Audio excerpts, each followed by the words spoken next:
Welcome.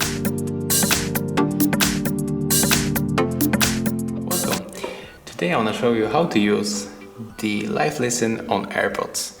So for the first we have to click on the settings on our iPhone, and right now we have to move to the control center and tap on the customize controls, and we have to find in the more controls the function name hearing. So click on the marker, and right now when we open the notification bar there's the ear icon. So currently it is unavailable for current route, but when we open it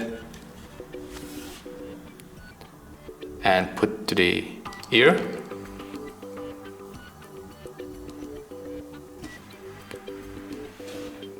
the live listen is off, but when we click on it, now it's turn it on, and I clearly hear what is going on outside me. So this is how it looks. I hope that I'll help you guys. If I do, leave likes, subscriptions, and comments below.